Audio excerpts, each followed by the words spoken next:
sejahtera diucapkan kepada Dr. Santi.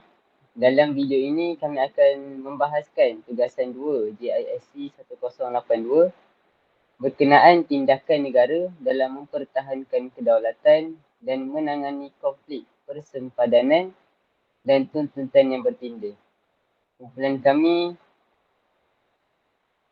terdiri daripada 3 orang, iaitu saya, Muhammad Haziq Hazazi bin Mahathir. Saya, Muhammad Alif bin Bahrum. Saya, Muhammad Faisal bin Muhammad Nazri. Baiklah, kita pergi kepada pengenalan.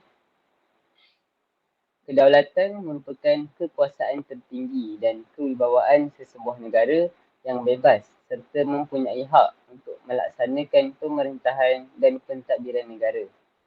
Sempadan negara pula merupakan satu garisan yang memisahkan satu unit politik dari unit yang lain.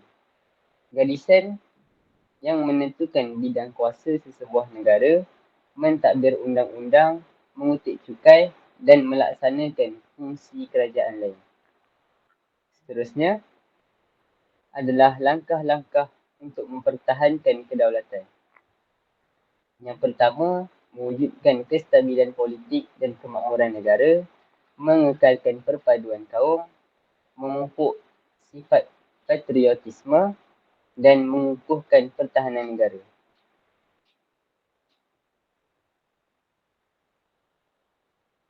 Mewujudkan kestabilan politik dan kemakmuran ekonomi. Sebagai pemerintah, mereka haruslah mengelakkan amalan rasuah dalam pentadbiran dan melaksanakan undang-undang negara menurut perlembagaan secara berkesan. Selain itu, mereka juga perlu mewujudkan pentadbiran yang lebih cekap. Rakyat pula harus setia kepada raja dan negara, menyokong segala usaha dan dasar kerajaan bagi mewujudkan kestabilan politik dan harus patuh kepada setiap undang-undang yang telah ditetapkan oleh negara. Baiklah, seterusnya, memupuk semangat patriotisme.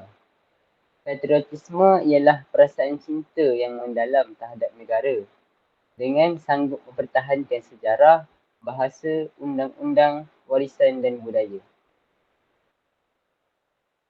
Sebagai rakyat, mereka harus memupuk semangat patriotisme dengan menganjurkan sambutan Hari Kebangsaan dan Hari Pahlawan untuk menimbulkan kecintaan terhadap negara. Selain itu, mewajibkan mata pelajaran sejarah dan menganjurkan kempen bagi memupuk semangat patriotisme dalam diri setiap rakyat. Seterusnya, mengukuhkan pertahanan negara. Pemerintah harus mengubal dasar dan undang-undang bagi keselamatan negara, memastikan keselamatan sentiasa bersiap siaga dan mengadakan perjanjian pertahanan dengan negara rantau atau di peringkat antarabangsa. Rakyat juga boleh menganjurkan sambutan ataupun kempen untuk menimbulkan lagi rasa sedar kepada pemerintah supaya lebih cakna terhadap pertahanan negara. Seterusnya, mengekalkan perpaduan kaum. Pemerintah harus merangka program perpaduan kaum dan integrasi nasional, memperuntukkan perbelanjaan untuk program tersebut dan mengubal dasar dan undang-undang berkaitan perpaduan kaum di negara. Untuk mengekalkan perpaduan kaum, rakyat boleh menggunakan bahasa kebangsaan dan menghayati prinsip di dalam rukun negara, memahami dan menghormati agama serta budaya kepelbagaian kaum di negara kita dan memperbanyakkan penglibatan diri dalam kerjasama antara kaum.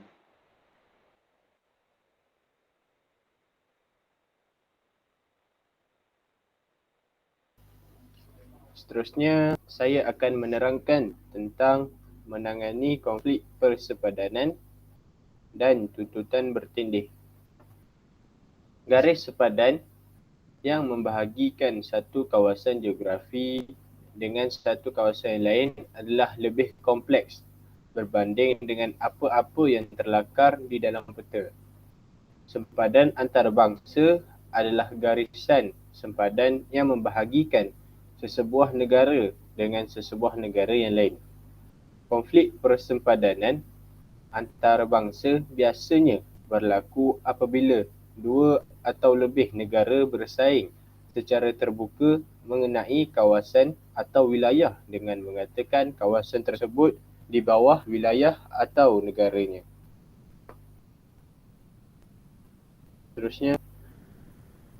Seterusnya kita pergi pula kepada bentuk-bentuk pertikaian sepadan. Pertikaian sepadan wujud apabila sebuah negara menuntut kawasan yang berhampiran dengan negaranya disebabkan oleh sesuatu kualiti yang terdapat di kawasan tersebut. Kualiti tersebut merujuk dari segi kepentingan sejarah, kawasan berstrategi dan mempunyai sumber ekonomi yang berpotensi seperti hasil minyak atau kawasan laut dalam pelabuhan. Menurut undang-undang antarabangsa, sesuatu pertikaian sepadan adalah disebabkan oleh ketiadaan persetujuan ke atas fakta atau konflik ke atas pihak yang terlibat. Pertikaian terbahagi kepada 4 jenis pertikaian sepadan, iaitu pertikaian posisi, pertikaian kawasan, pertikaian ke atas sumber dan pertikaian budaya.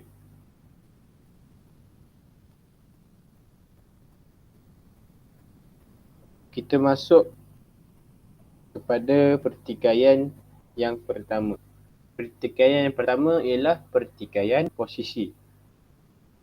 Sesebuah negara mungkin tidak setuju dengan sesuatu garis sempadan kerana mungkin sempadan diukur secara tidak tepat, rekod ketinggalan zaman atau disebabkan oleh alasan-alasan lain. Kedudukan geografi seperti sungai dan bajaran gunung biasanya digunakan sebagai asas persempadanan, namun posisi yang dianggap tetap ini lama kelamaan mengalami proses geofizik yang akan berubah posisinya. Apabila kedudukan ini berubah, maka pertikaian akan timbul. Seterusnya, kita pergi kepada pertikaian yang kedua, iaitu pertikaian kawasan. Sesebuah negara akan menuntut suatu kawasan di dalam sesebuah negara lain yang didakwa adalah miliknya. Terjadi atas faktor sejarah atau alasan budaya. Faktor sejarah ini terbongkar kemudiannya daripada pembahagian asal dan hal ini menyebabkan negara itu menuntut semula kawasan sebagai wilayahnya.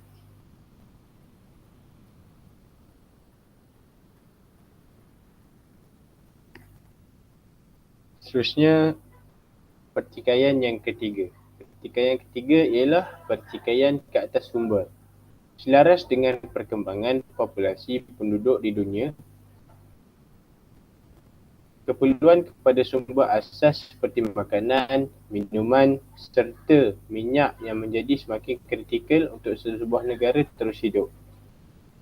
Pertikaian sepadan ini biasanya berlaku kerana perebutan ke atas sumber-sumber asli untuk kepentingan ekonomi sesebuah negara. Kebanyakan konflik yang berlaku di dunia adalah disebabkan pertikaian jenis ini. Seterusnya,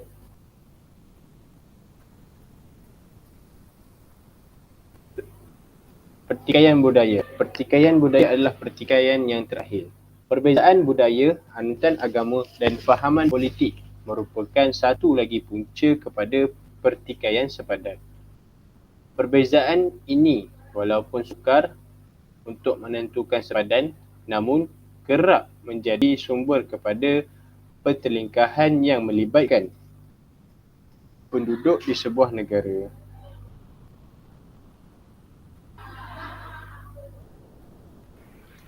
Seterusnya, isu-isu konflik semasa persempadanan dan tuntutan bertindih di Malaysia.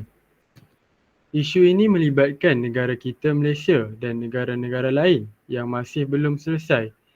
Demi menjaga hubungan, isu ini perlu ditangani dengan bijaksana melalui rundingan. Isu yang pertama, melalui ruang udara. Menurut Kamus Dewan edisi keempat, ruang udara merujuk kepada ruang terhad tempat udara wujud. Ruang udara mempunyai persepadanan untuk menentukan kedaulatan negara masing-masing, berbeza dengan ruang angkasa yang tidak mempunyai hak kedaulatan. Seterusnya, ruang udara sering dicerobohi oleh kapal terbang dari negara jiran dan China. Pencerobohan ini telah mencemarkan kedaulatan negara sebagai negara yang berdaulat. Misalnya, pada 1 Jun 2021, 16 pesawat tentera udara China telah memasuki ruang udara zon maritim Malaysia. Pihak China mendakwa ia adalah rutin biasa yang dilakukan oleh tentera udara China. Kerajaan telah mengambil tindakan dengan memanggil Duta Besar China ke Malaysia bagi menjelaskan insiden yang berlaku. CAAM bertanggungjawab terhadap pengawasan keselamatan perkhidmatan navigasi udara di Malaysia. Seterusnya, 16 pesawat itu terdiri daripada Xi'an Y-20 dan Ilyushin IL-76. Ilyushin IL-76 adalah pesawat pengangkutan strategik dan Xi'an Y-20 pula adalah pesawat buatan China. China memang cukup terkenal dengan tindakan provokasi di Laut Cina Selatan terhadap Malaysia, Vietnam dan Filipina. Kerajaan sedang dalam proses mendapatkan lebih banyak radar jarak jauh bagi memastikan keupayaan Malaysia untuk mengawasi ruang udara pada tahap yang tinggi. Seterusnya, Amerika Syarikat telah memberi radar bagi mengukuhkan negara. Jenis radar yang dibekalkan adalah TPS-77 yang dihasilkan oleh syarikat Lockheed Martin sejauh 470 km boleh dikesan. Pihak China mendakwa ia adalah rutin biasa yang dilakukan oleh tentera udara China. Tuntutan China di Laut Cina Selatan adalah berdasarkan 9-dash line rekaan mereka, termasuklah Kepulauan Spratly. Pencerobohan 6 pesawat itu mungkin satu latihan untuk menguji keupayaan mereka menerbangkan tentera mereka atau menguji pesawat ke Sabah atau Sarawak. Seterusnya, TUDM mengerahkan pesawat pejuang Hawk 208 yang berpangkalan untuk melakukan visual contact. TUDM menerbangkan pesawat itu adalah langkah tepat dalam menunjukkan ketegasan TUDM demi mempertahankan ruang udara negara. Pencerobohan ini adalah mesej kepada kerajaan dan rakyat bahawa Malaysia tidak boleh memandang rendah kepada TUDM. Langkah-langkah yang diambil adalah untuk memastikan perkara yang sama tidak akan berulang pada masa akan datang.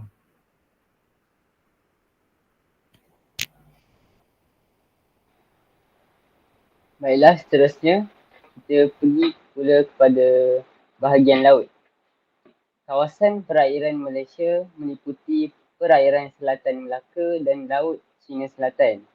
Dari segi geografi, kedua-dua kawasan perairan ini kaya dengan pelbagai sumber ekonomi seperti minyak dan hasil laut. Kawasan perairan sempadan tanah air di antara Malaysia dan Indonesia, terutamanya di kawasan Mentadak, Pulau Sebatik yang berkeluasan 442 batu nautika, merupakan antara kawasan perairan yang mempunyai lorong tikus. Namun, kedaulatan negara harus dipertahankan daripada terus dibolosi oleh penceroboh dan kawalan sempadan perairan negara perlu dipertingkatkan. Seterusnya, konflik persempadanan laut dan tuntutan ke atas Kepulauan Spratly. Kepulauan Spratly di Laut Cina Selatan terus menjadi konflik besar di rantau Asia Tenggara. Kuasa besar seperti China dan Taiwan juga berebut Kepulauan Spratly kerana kepulauan tersebut disahkan memiliki sumber mineral dan minyak. Bagi Malaysia, hanya Pulau Layang-Layang yang menjadi lambang kedaulatan negara di tengah Laut Cina Selatan itu sehingga kini.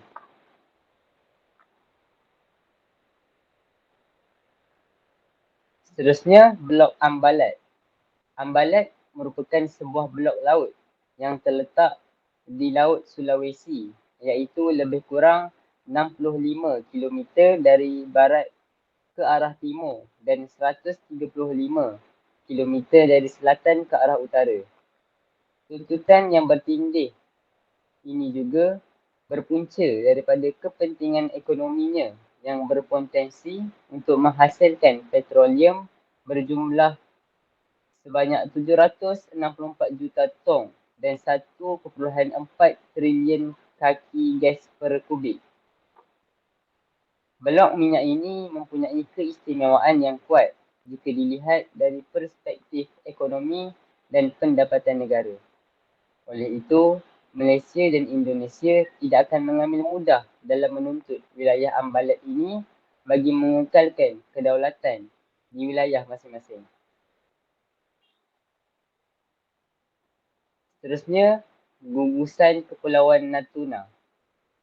Menurut Muhammad Hazmi, Muhammad Rosli 2013, gugusan Kepulauan Natuna ialah gugusan kepulauan yang berselerakan di tengah-tengah Laut Cina Selatan yang memisahkan Semenanjung Malaysia dan Sabah serta Sarawak. Pulau terbesar dalam gugusan ini ialah Pulau Serindit atau nama lainnya Pulau Bunguran. Kepulauan Natuna terletak di kawasan laluan utama perdagangan antara Asia Timur dan Asia Barat.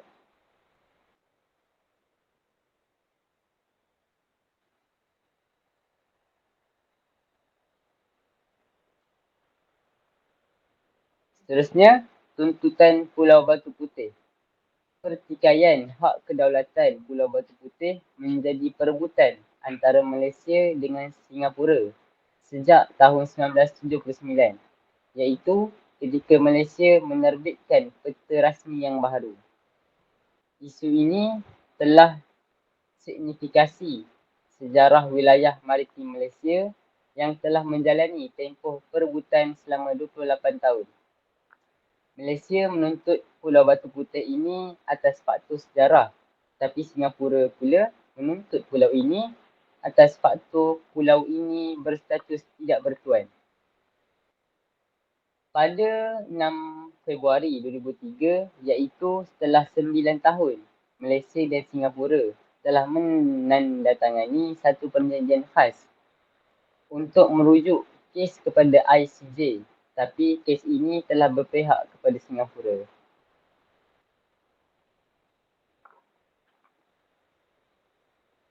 Baiklah, yang seterusnya, status Pulau Sipadan dan Pulau Ligitan. Dua buah pulau yang menjadi pertikaian antara Malaysia dengan Indonesia terletak berhampiran dengan pantai Sabah, iaitu di Teluk Sibuku.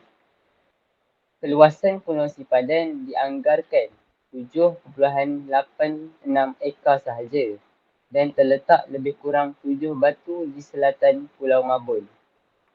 Pulau Ligitan pula terletak di penghujung gugusan Batu Karang yang dikenali sebagai gugusan Ligitan.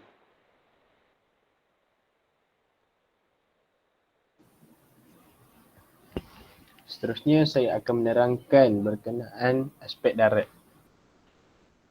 Krisis pencerobohan lahat datu.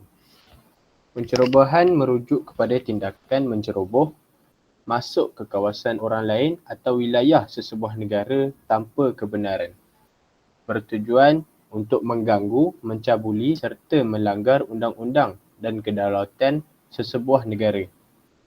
Pencerobohan Lahad Datu adalah berkait dengan insiden diplomatik yang berlaku di antara Malaysia dan negara Filipina. Ia berlaku selepas 235 orang Filipina yang bersenjata mendarat di Kampung Tandur di daerah Lahad Datu, Sabah pada tanggal 11 Februari 2013.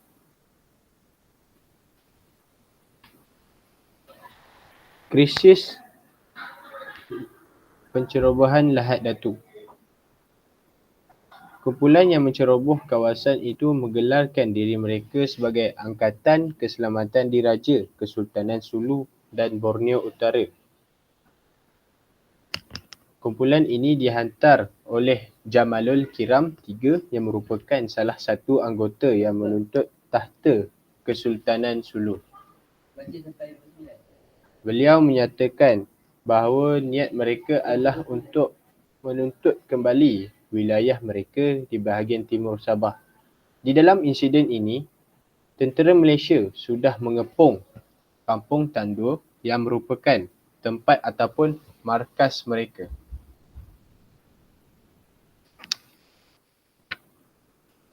Seterusnya, latar belakang krisis pencerobohan Lahad Datu. Yang pertama, pertelingkahan menuntut kawasan nasional. Di dalam konflik ini, Filipina telah mempertikaikan kedudukan Malaysia ke atas negeri Sabah. Faktor tuntutan ini dilakukan adalah kerana wilayah Kesultanan Sulu juga merangkumi bahagian utara timur Borneo yang termasuk dalam Kepulauan Sulu. Yang kedua ialah tuntutan di Mahkamah Antarabangsa. Pada 23 Oktober 2001, Mahkamah Antarabangsa telah memberi kata putus bahawa Sabah dan semua kawasan kepulauannya adalah di bawah Persekutuan Malaysia. Mahkamah Antarabangsa juga tidak memberikan keizinan kepada Filipina untuk masuk campur dalam urusan persengketaan status Pulau Sipadan dan Pulau Legitan yang berlaku di antara Malaysia dan Indonesia.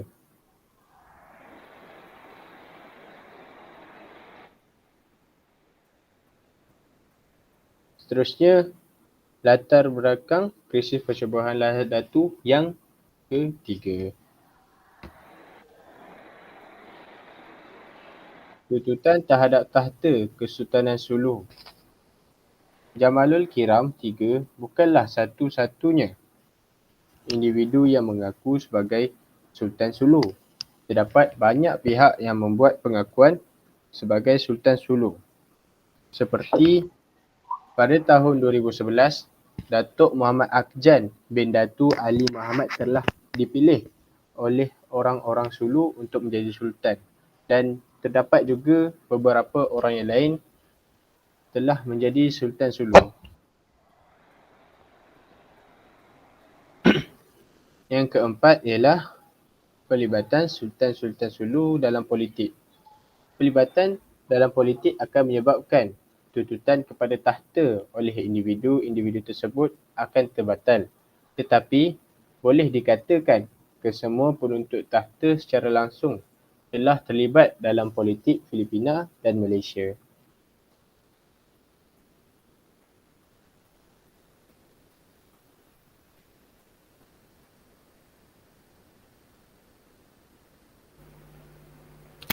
Seterusnya, latar belakang krisis pencerobohan Lahad Datu.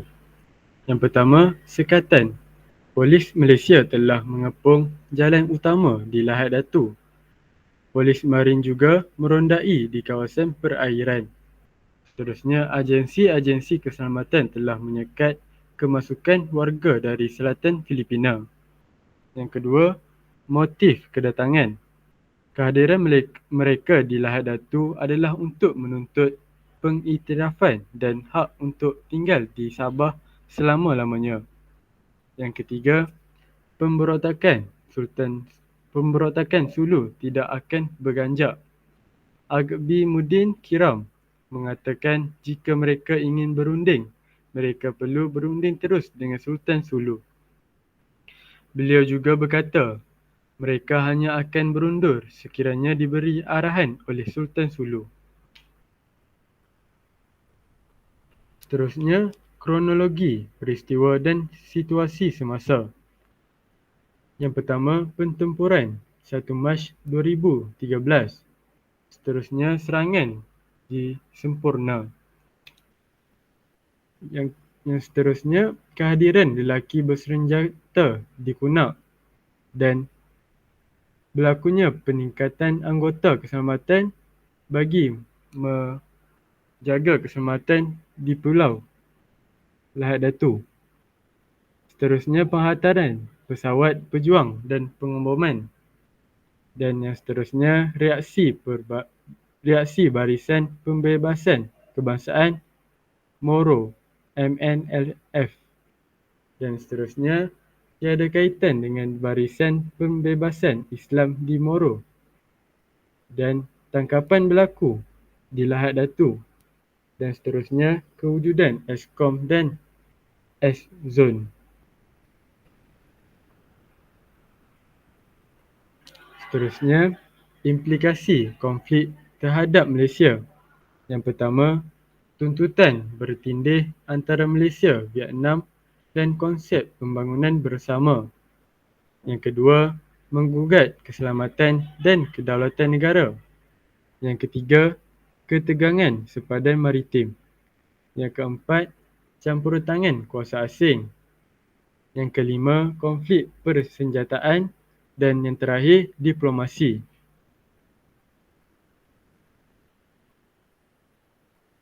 Dengan berakhirnya slide sebentar tadi, maka berakhirlah pembentangan kami pada hari ini.